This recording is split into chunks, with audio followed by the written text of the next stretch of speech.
नमस्कार। खांसी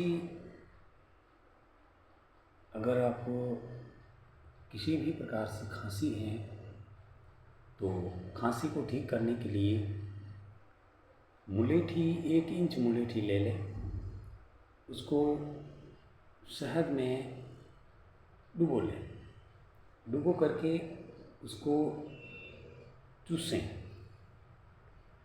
दिन में 3 से 6 बार करें तो आपको खांसी में बड़ी राहत मिलेगी।